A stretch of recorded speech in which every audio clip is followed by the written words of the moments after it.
Managing unexpected workplace triggers while staying grounded in high pressure moments requires a combination of proactive strategies, real-time coping skills, and long-term resilience building. And here's a structured approach to that. Recognize your triggers and prepare in advance.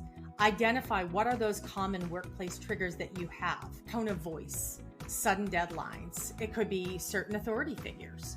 Create a trigger plan that will what you're going to do to help you calm down and regain focus when you are triggered, or the more common term now is activated. And use code words or signals with trusted colleagues if you need a moment to just step away. Develop real-time grounding techniques. There are a few that are really great. The 5-4-3-2-1 method is where you identify 5 things you see, 4 you feel, 3 you hear, 2 you smell, and 1 thing you taste. Box breathing, where you have 4 seconds to inhale, you hold for 4, you exhale 4, and you hold for 4. There can be a cold sensation reset. Hold an ice cube or run cold water over your hands to shift your focus from that emotional distress.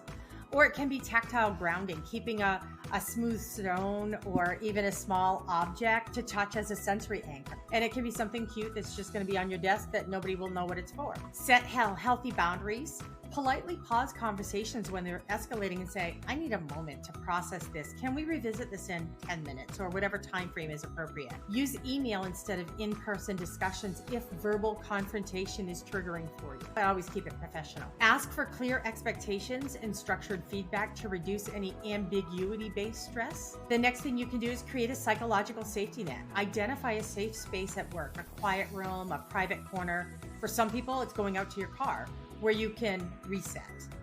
Build relationships with allies or mentors who understand trauma sensitivity.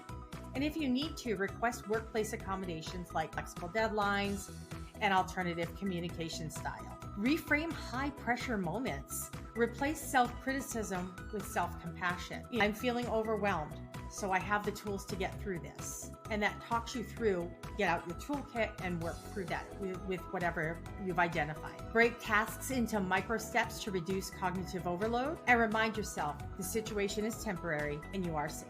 Have a post-trigger recovery plan. Take intentional breaks after intense moments, whether that be a walk around the building, taking deep breaths, putting on your headphones if you can, and listening to some music that you find relaxing. Process your emotions outside of work through journaling or therapy. You don't want to bring your journal and journal at work, but it is appropriate to take notes of things to remind you of what triggered you. And then also reinforce those positive coping habits that you have: movement, hydration, and making sure that you're getting deep rest when you're in between your work days.